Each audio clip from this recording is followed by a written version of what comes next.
잠재의식과 상상의 법칙. 아이가 차에 깔리게 되자 아이의 엄마는 초인적인 힘으로 자동차를 들어올립니다. 전쟁터에서 급박한 상황에 처한 한 작은 체구의 병사가 자신보다 몇 배나 큰 무기들과 군수품을 산꼭대기까지 옮깁니다. 체면에 걸린 한 초등학생 여자아이가 동전을 구부립니다. 우리는 이런 현상을 과학으로 설명하지 못하기에 초자연이라는 표현을 쓰며 정면으로 다루기를 피합니다. 하지만 엄연히 존재하는 이 자연 안에서 초자연이라는 것은 존재할 수 없습니다. 단지 알려지지 않은 자연의 법칙 아래에서 일어난 현상일 뿐입니다. 잠재의식이라는 미지의 분야입니다. 그것을 이용해 설명할 수 있는 일들입니다. 간단히 말해본다면 나 자신을 잊게 됐을 때 잠재의식을 막고 있던 한 개의 뚜껑이 열리면서 생긴 현상입니다. 우리는 지금 나를 인식하고 있습니다. 나를 인식함과 동시에 내가 갖고 있는 한계 역시 자동적으로 인식합니다. 그런데 급박한 상황에 처하거나 혹은 일정한 암시를 통해 나에 대한 인식을 잊게 될 때 위의 기적 같은 현상이 일어납니다. 그런데 잠재의식은 이런 초월적인 현상에만 관계된 것은 아닙니다. 우리의 삶, 아주 가까이에도 존재합니다. 내가 지금 기쁜 것도 혹은 우울한 것도, 내가 지금 몸이 아픈 것도 혹은 건강한 것도, 내가 지금 인간관계에서 문제를 겪고 있는 것도 혹은 충만한 것도, 내가 부지런한 것도 혹은 게으른 것도, 내가 의지가 강한 것도 혹은 계획만 세우고 실천하지 못하는 것도, 내가 지금 성공한 것도 혹은 실패한 것도 이 모두가 잠재의식 때문입니다. 잠재의식이 저런 초월적인 능력과 관계한다는 것도, 그리고 우리의 삶 모든 부분에 관계하고 있다는 것도 지금 현재로서 받아들이기에는 당연히 무리입니다. 하지만 지금 당장 말도 안 돼 라고 확정적인 결론을 내리기보다는 앞으로 제가 하는 말을 좀 더 들어보기 바랍니다. 정말 저 말이 사실이라면 인생에서 가장 중요한 것을 오늘 이 책을 통해 배울 수 있기 때문입니다. 이 책의 주제는 잠재의식입니다. 그래서 정말 잠재의식이 저런 초월적인 능력을 갖고 있는지, 그리고 삶의 모든 부분에 관계하고 있는지에 대해 살펴볼 겁니다. 그런데 단지 그것에서 끝나지 않고 어떻게 하면 잠재의식을 우리가 원하는 방향으로 만들 수 있는지에 대해서도 말해볼 겁니다. 잠재의식을 변화시키는 도구는 상상입니다.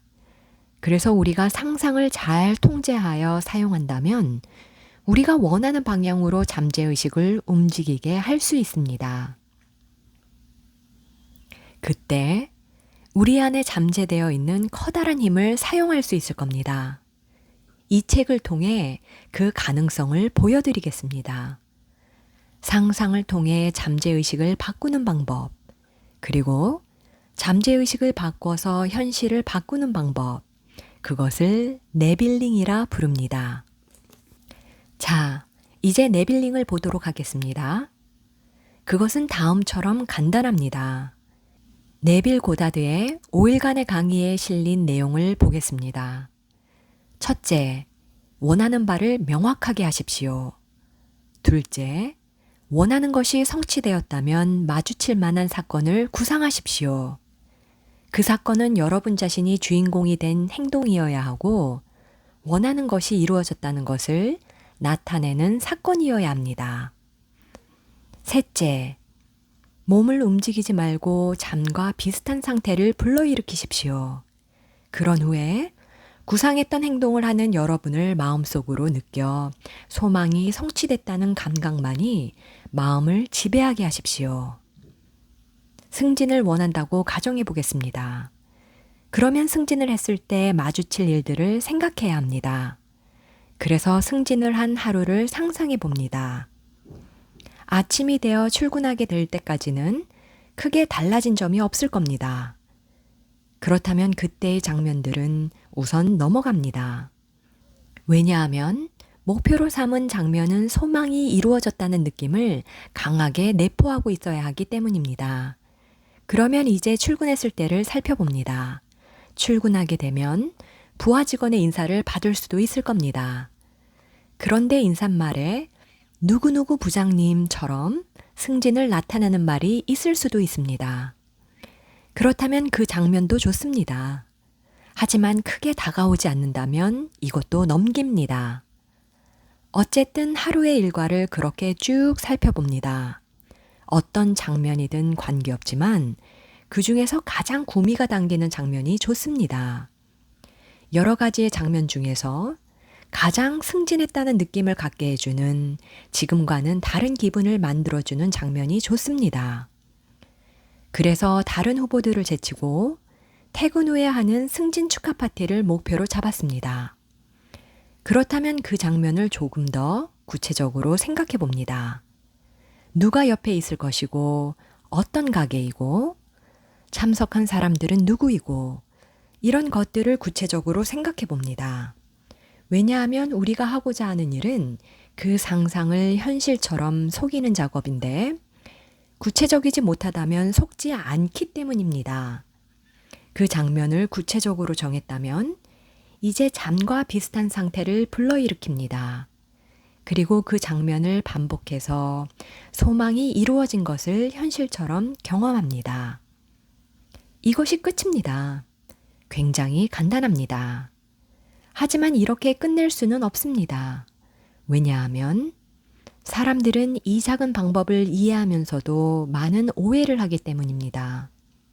테크닉은 원리를 제대로 이해하게 될 때 그 오해를 줄일 수 있습니다. 그래서 지금부터는 이런 테크닉이 나오게 된 원리에 대해 살펴보면서 네빌링의 올바른 방법에 대해 살펴보겠습니다. 위에서 살펴본 네빌링의 방법은 너무도 간단하기에 그걸 잘못 이해할 수도 있을까라는 의문이 듭니다. 그런데 우리는 현재의 이해력을 바탕으로 모든 것을 이해하고 보고 판단하기 때문에 이 간단한 말을 받아들이는 데에도 많은 오해를 합니다. 네빌 고다드는 강의에서 세상 그 누구도 똑같은 사과나무를 보는 사람은 없다고 했습니다. 아무리 객관적으로 명확한 사과나무라도 각자 자신이 보는 관점과 시각에 따라 다르게 보는 것처럼 자신이 이야기하는 강의의 내용도 모두 다르게 이해한다고 합니다. 그래서 강의가 끝난 후에 오늘 어떤 강의를 들으셨어요? 라고 물으면 제각각 다른 말을 한다고 합니다. 자신의 현 상황에 맞춰 다르게 이해했기 때문입니다. 우리는 네빌링의 방법을 보면서 가장 기초가 되는 상상이라는 것조차도 오해를 하고 있습니다. 아마도 우리가 일상적으로 흔히 쓰는 생각이나 허상 혹은 백일몽과 비슷하다고 생각할지 모릅니다. 앞서 공사장 높은 곳에서 일을 하던 사람의 예를 통해 잠재의식이 변화되는 과정을 봤습니다.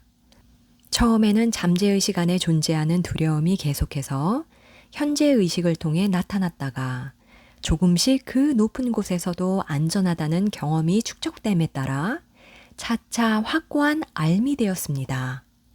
이렇게 확고한 알미 되었을 때, 즉 진심으로 받아들이게 됐을 때 결국 잠재의식이 변합니다. 그래서 더 이상 두려움의 표현인 후들거리는 다리와 콩닥거리는 가슴은 사라집니다.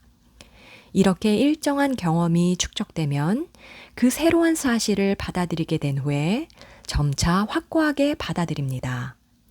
그런데 우리가 높은 곳에 올라가기 전에 생각으로만 위험하지 않아, 위랑 아래는 똑같아, 높은 곳은 하나도 무섭지 않아 라고 스스로를 다독여도 막상 높은 곳에 올라가면 두근거리는 가슴은 어쩌지를 못합니다. 왜냐하면 이런 것으로는 높은 곳이 위험하지 않다는 것을 진심으로 받아들이지 못하기 때문입니다. 그냥 잠시 달래는 효과만을 기대할 수 있을 뿐입니다. 그래서 네빌링에서 말하는 상상을 후자와 비슷하게 생각한다면 우리의 네빌링은 항상 실패합니다. 네빌링에서 말하는 상상은 전자의 경험과 비슷한 것이어야만 합니다. 그래야만 우리는 그것을 진실로 받아들여 잠재의식을 변화시킬 수 있습니다.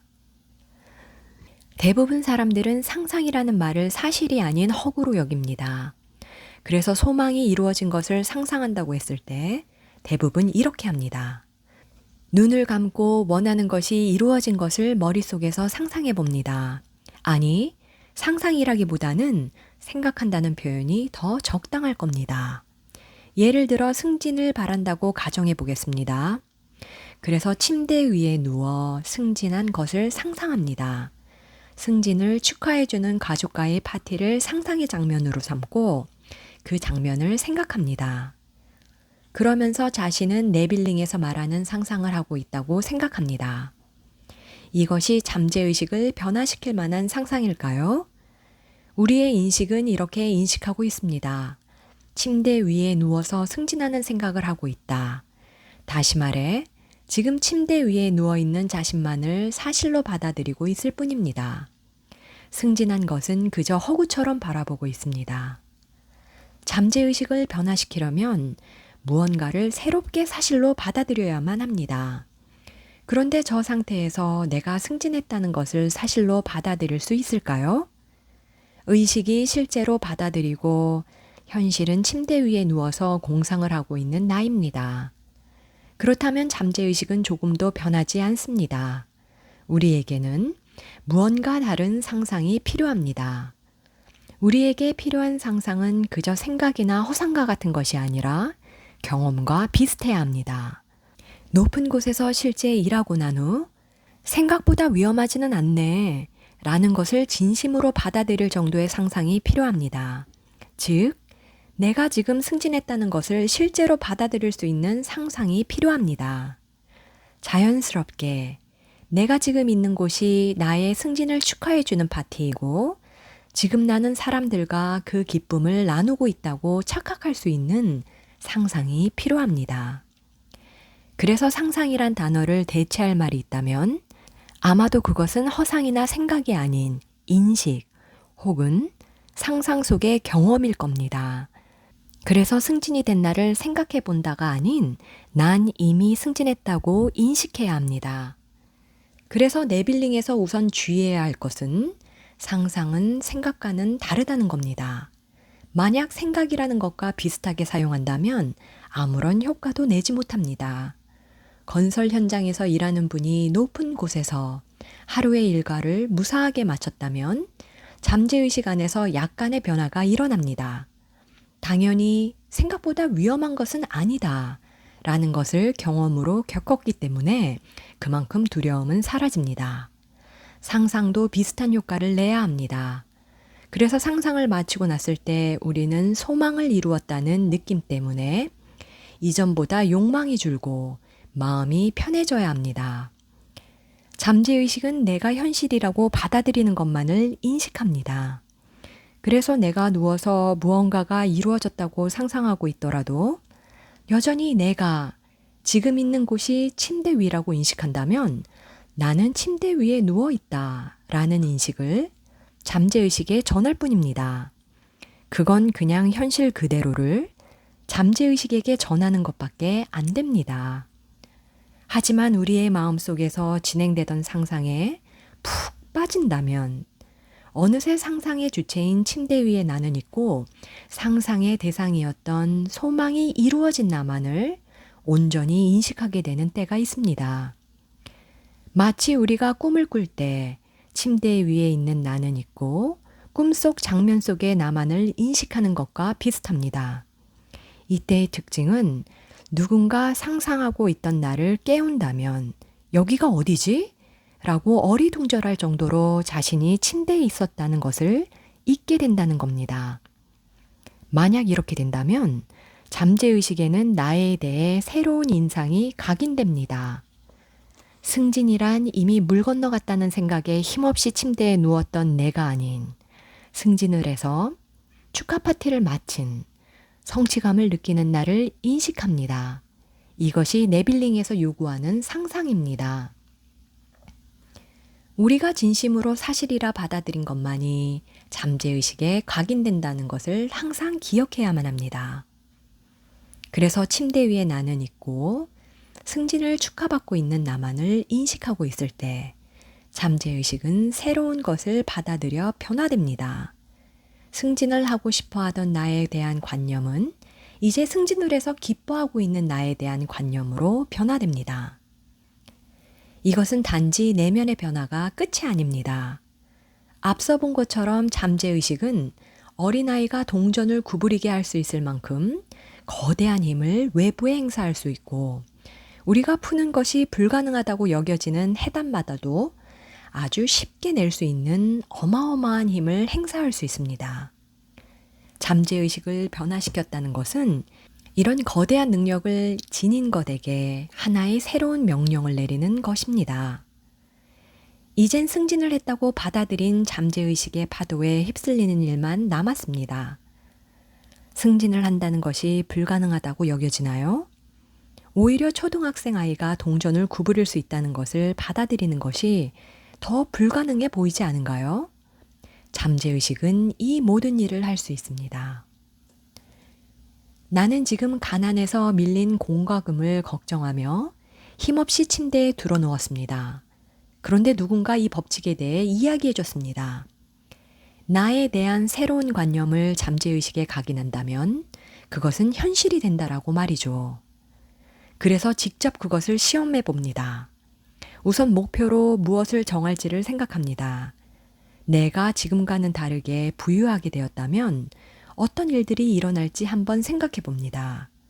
아침에 일어나서 지금과는 다른 식탁에서 밥을 먹으며 지금과는 다른 기분으로 깨고 직장에 나가서도 예전보다는 활기 넘치게 인사를 하고 집에 돌아오는 길에 가족들에게 줄 조금은 비싼 케이크를 망설임 없이 사고 오는 길에 우편함에 꽂힌 고지서를 보며 아무렇지 않게 내일 내야겠구나 라는 생각을 하며 가족과 맛있게 밥 먹는 것을 몽상하듯 생각해 봅니다.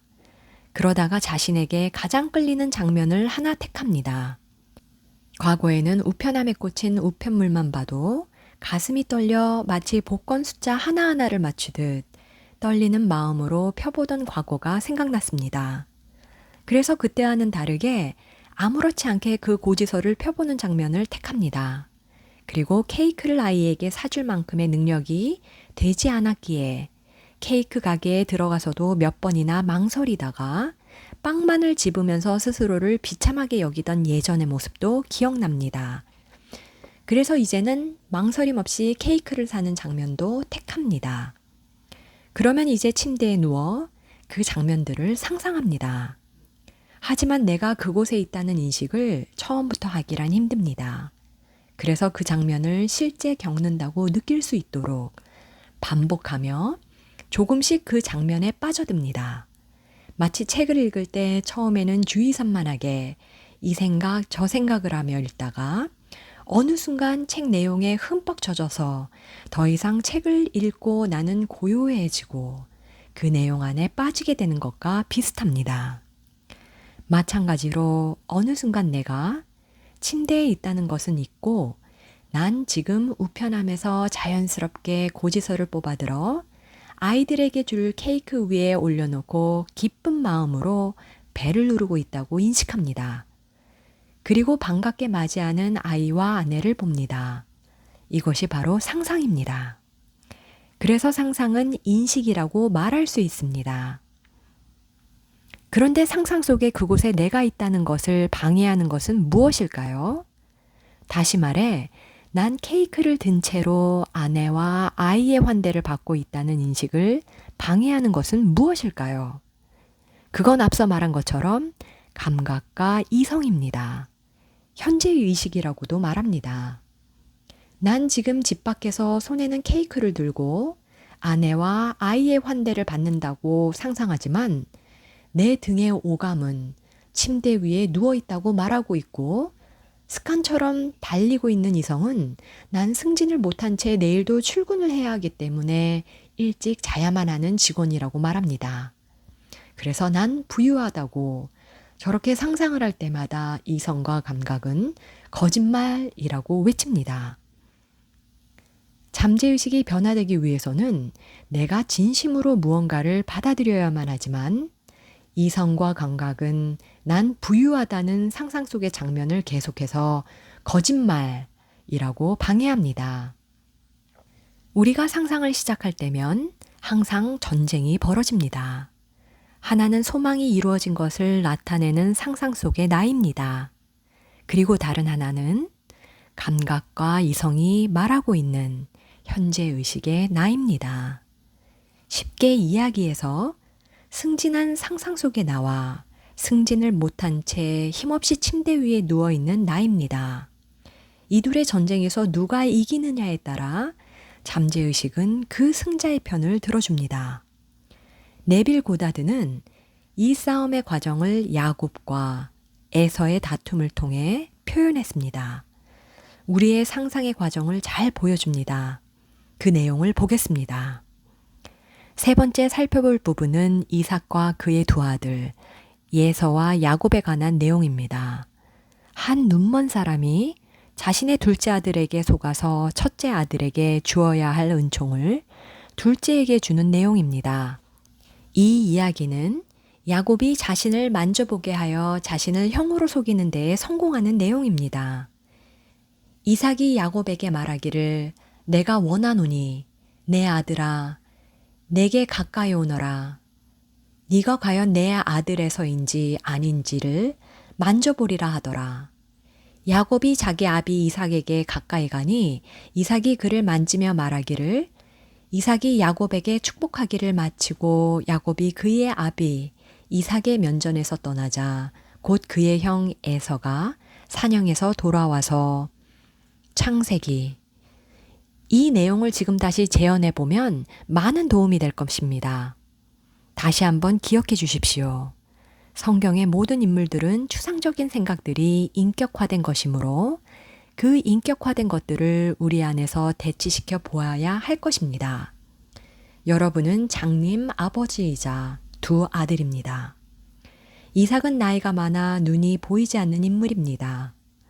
자신이 곧 죽을 것을 예감하고 그의 첫째 아들인 거친 털이 많은 소년 에서를 불러 숲에 나가서 사냥한 고기를 가져오라 말합니다.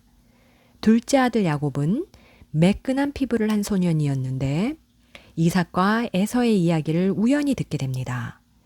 매끈한 피부의 야곱은 형의 장자 상속권을 갖기를 원했기에 아버지의 염소떼에서 한 마리를 죽여 가죽을 벗겨냅니다.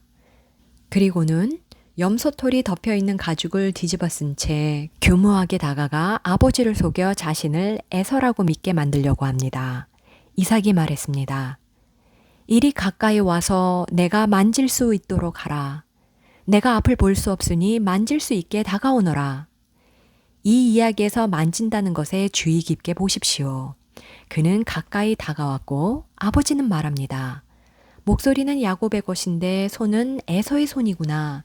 에서의 손처럼 거칠거칠한 것을 느껴보고는 이삭은 야곱에게 축복을 내립니다. 그러자 야곱은 그의 면전에서 떠납니다. 그러자 그의 형 에서가 사냥에서 돌아옵니다. 이것은 중요한 내용입니다. 이 내용 안에서 마음에 관한 해석을 내리는 것에 대해 걱정하지 마십시오. 여기 앉아있는 여러분은 이삭입니다. 그리고 여러분이 있는 이 방은 오늘날의 에서입니다. 이 방은 거칠고 여러분 몸의 감각기관들이 방이라고 판단하고 있습니다. 그렇게 감각적으로 인식되는 세상이 바로 성경 속의 에서입니다. 감각들은 여러분이 지금 이 방에 있다는 증거를 보여줍니다. 모든 것들은 여러분이 여기 있다고 말하지만 어쩌면 여러분은 이곳에 있는 것을 원하지 않을 수도 있습니다. 다른 사물들도 같은 방식으로 볼 수 있습니다. 여러분이 지금 머물고 있는 이 방은 거칠고 감각적으로 인식되는 세상입니다. 다시 말해 에서로 인격화된 여러분의 아들입니다. 반면에 여러분이 현재 원하는 것들, 즉 여러분의 소망은 매끈한 피부의 상태, 즉 찬탈자인 야곱입니다. 많은 사람들이 하는 것처럼 주변에서 펼쳐진 감각기관으로 느껴지는 세상이 존재하지 않는다고 부인해서 우리 눈앞에 펼쳐진 세상을 사냥터로 보낼 수는 없습니다. 이 세상이 존재하지 않는다고 스스로에게 말하게 되면 이 세상을 더욱더 실체처럼 만들어 버립니다. 그렇게 하지 마시고 단순히 지금 이 순간 여러분이 방 안에 앉아 있다는 감각의 영역에서 의식을 제거하고 여러분이 있고 싶은 곳, 즉 여러분이 실제 세상으로 만들고 싶은 곳에 의식을 놓으십시오. 원하는 것에 집중을 하기 위한 열쇠는 원하는 곳을 이곳으로 가져다 놓는 것입니다. 즉, 내가 지금 그곳에 있다고 느끼는 것입니다. 다른 곳을 이곳으로, 후에 일어날 일을 현재로 만들어서 현재 이곳에서 일어나고 있는 일로 만들어 그것들을 실제처럼 느껴야 합니다. 지금 이 순간 피아노를 원한다고 가정해 봅시다. 피아노가 다른 곳에 있다고 생각해서는 안 됩니다. 피아노가 여기 이곳에 있는 것처럼 마음속에 영상을 만들어서 상상 속에 손을 피아노에 놓고 단단한 실체인 것을 느끼십시오. 이렇게 하는 것은 둘째 아들 야곱으로 상징된 잠재적인 상태를 이삭이 느낄 수 있게 가까이 오게 하는 것과 같습니다. 이삭은 눈이 먼 사람입니다. 여러분 역시 눈이 멀었습니다. 왜냐하면 원하는 것들의 이미지를 여러분 감각기관을 통해서 볼 수 없으니까요. 여러분은 오로지 마음속에서 그것을 인지할 수 있습니다. 그러나 그것들을 지금 여기에 일어나는 일로 생각한다면 단단한 실제인 것처럼 느낄 수 있습니다. 이렇게 해서 외부 세상 속에 있는 여러분 자신을 잃고 마음 안의 세계에 푹 빠져 그것들을 실제처럼 느끼면 그때 눈을 떠보십시오. 눈을 떴을 때 어떤 일이 벌어지나요? 얼마 전까지 마음의 눈 안에서 닫아버렸던 방은 다시 눈앞에 있습니다. 즉, 에서가 사냥에서 돌아온 것입니다. 마음속의 상태를 진실이라 믿으면서 축복을 주고 눈을 뜨자 그때 상상 속에서는 실제가 아닌 것처럼 보였던 외부 세상이 돌아와 있습니다. 성경처럼 에서의 입을 통해 속았다고 말해주지는 않지만 여러분을 둘러싸고 있는 방의 존재가 여러분이 속았다고 말해주고 있습니다.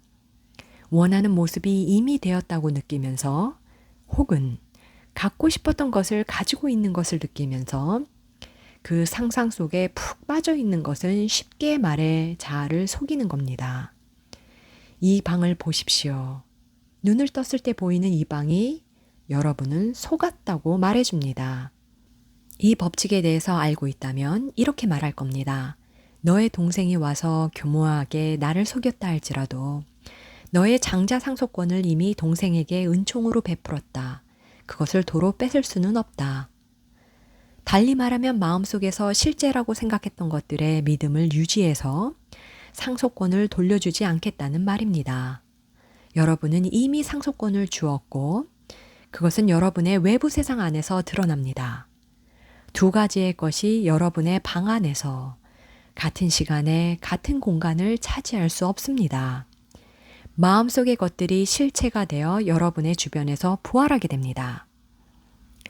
이처럼 우리가 소망이 이루어졌다는 것을 사실로 받아들이기 위해서는 현실을 인식하는 이성, 감각, 콤비와 싸움을 해야만 합니다. 하지만 위 이야기에서 야곱은 에서와 치고받고 싸우지 않고 이삭이 에서를 사냥터에 보냈을 때를 이용했습니다. 에서를 사냥터로 보낸다는 것이 무슨 말일까요?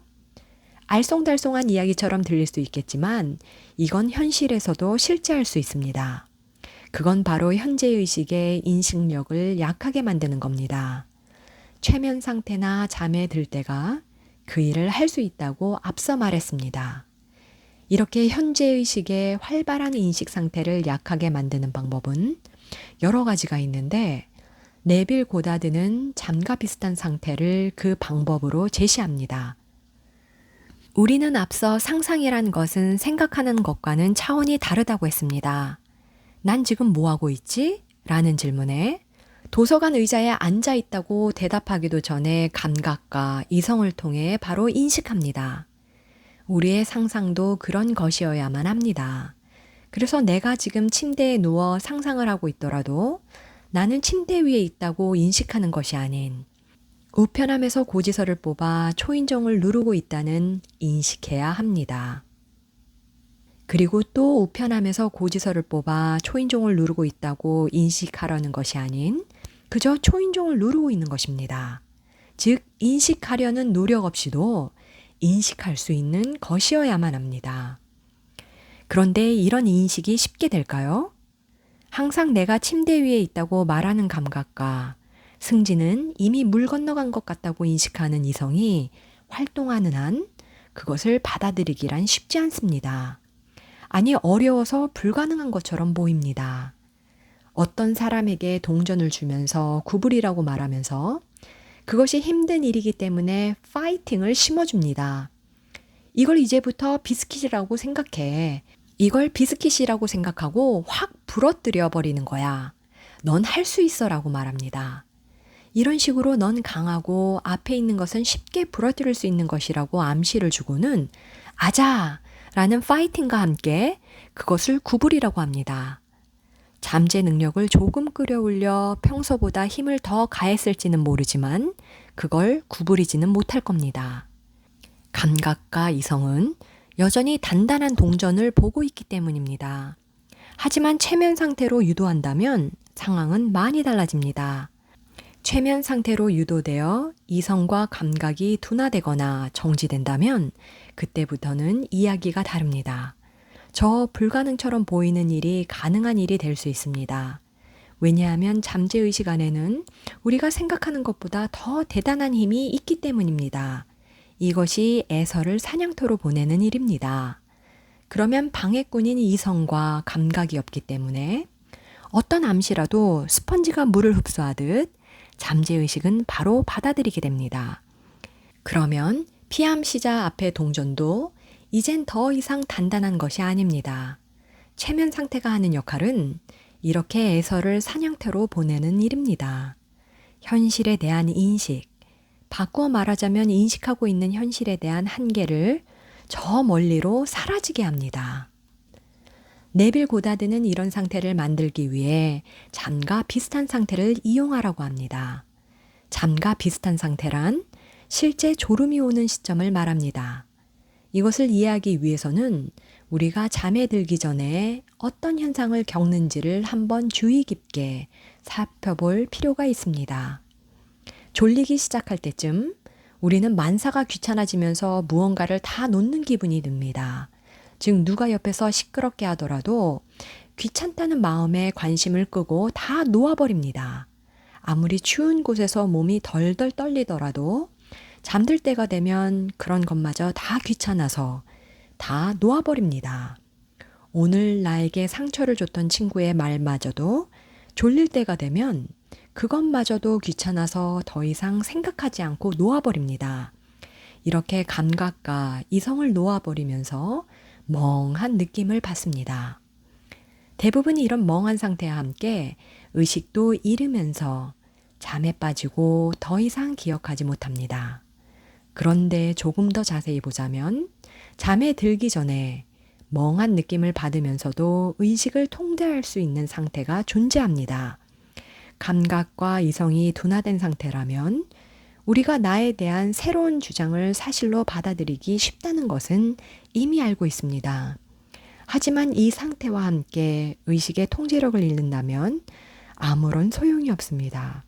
그래서 감각과 이성이 잠에 들면서도 의식의 통제력을 갖고 있는 시간이 바로 잠과 비슷한 상태입니다. 이 상태의 수용성은 최면 상태와 비슷하고 명상에 숙달된 사람이 드는 명상 상태와 비슷합니다. 이 상태를 이용하고 안 하고는 최면 유도 상태를 생략하고 피암시자에게 암시를 주는 것과 최면 유도 상태에 들게 한 후 암시를 주는 것처럼 큰 결과의 차이를 만듭니다. 저는 네빌 고다드의 책을 접하기 전에도 이 상상의 법칙에 대해서는 알고 있었고 몇 가지 신비한 경험을 해보긴 했습니다. 하지만 네빌 고다드의 책을 접한 후에는 그의 방법에 맞춰서 부인할 수 없는 제대로 된 증거를 갖고 싶었습니다. 특히 다른 책에서는 잠과 비슷한 상태와 욕망이 사라지는 경험에 대한 이야기가 없었기 때문에 이것들을 경험해 보고 싶었습니다. 출판사를 차리고 첫 책인 네빌 고다드 5일간의 강의를 준비하던 때였습니다. 출판 작업을 위해 USB가 필요해 사려고 했습니다.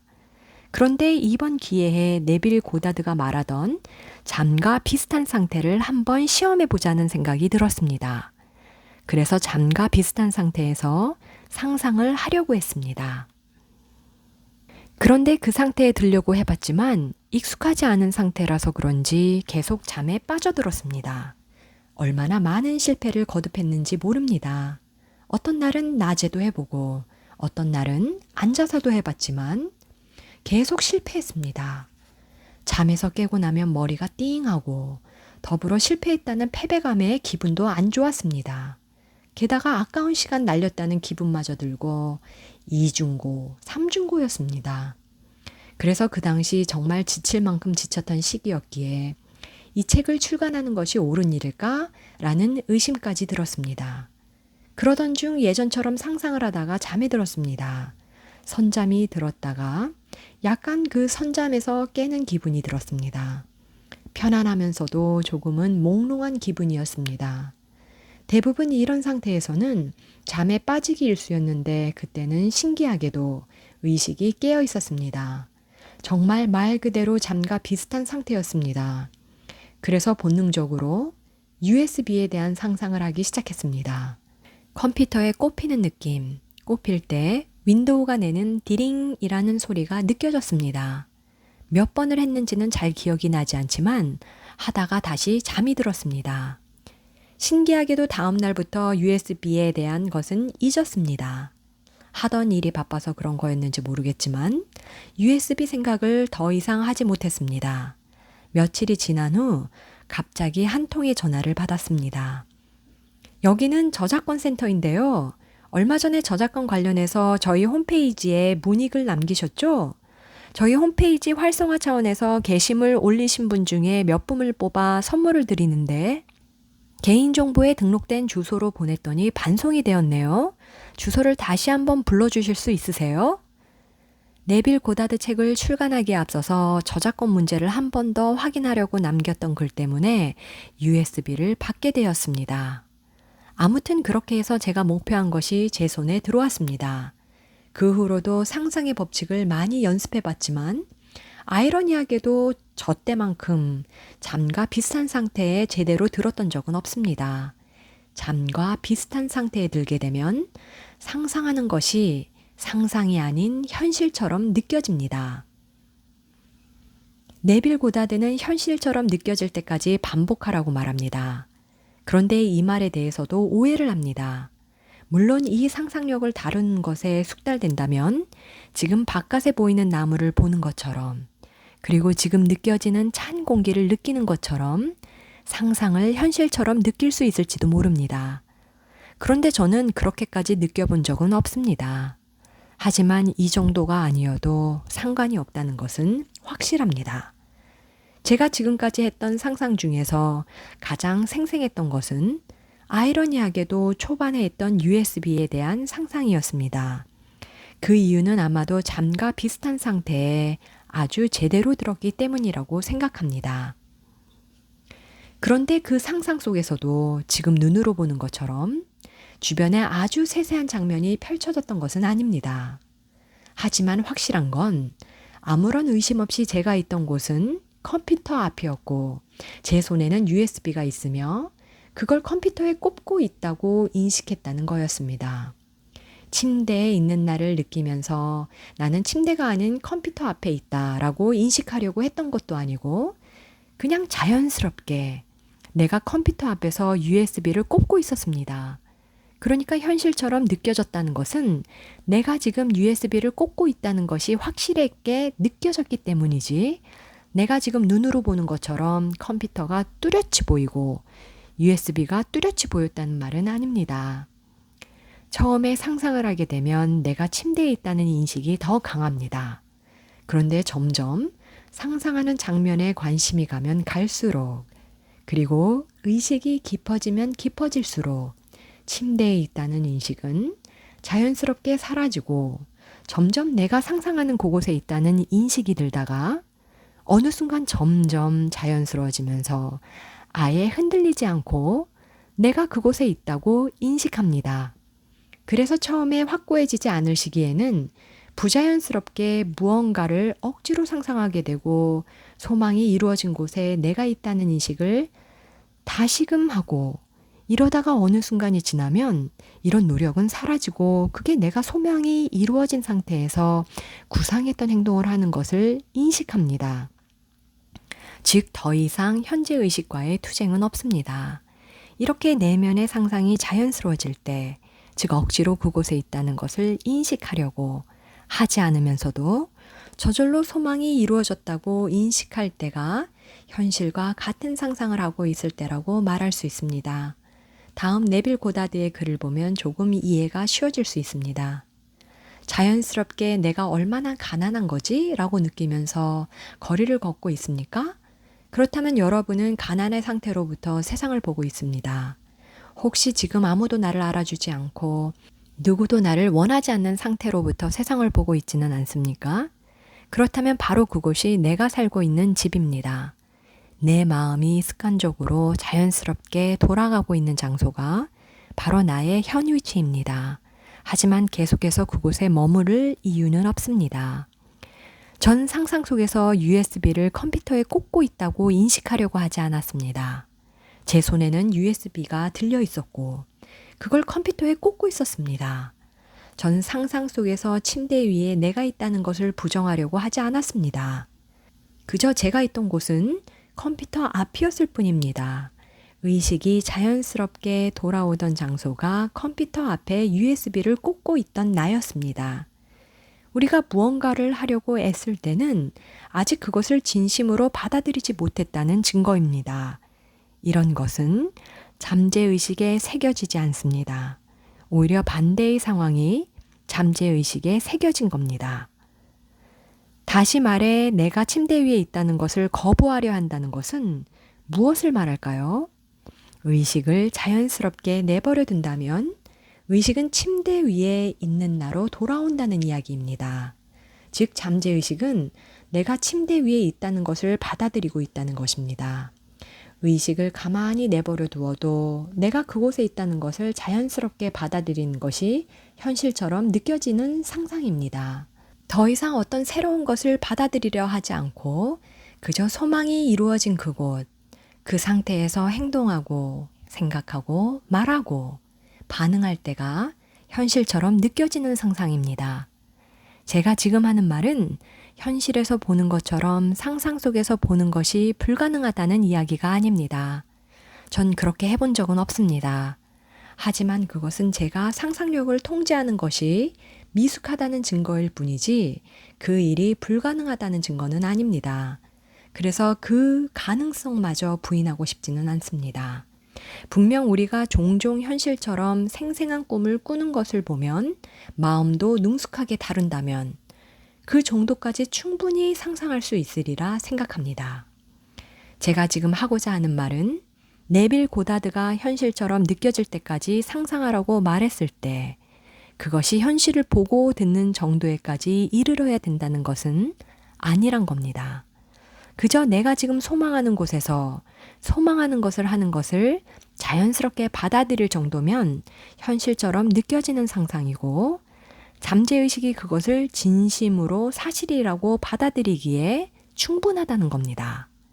내가 그곳에 있다는 것을 더 이상 애써서 받아들이려고 하지 않고 그저 내가 그곳에 있고 내가 그곳에서 무엇을 하고 있다는 것을 더 이상 애써서 받아들이려고 하지 않고 그저 내가 그곳에서 무엇을 하고 있다고 느껴진다면 현실과 같은 상상이라고 말할 수 있습니다. 2부로 계속됩니다.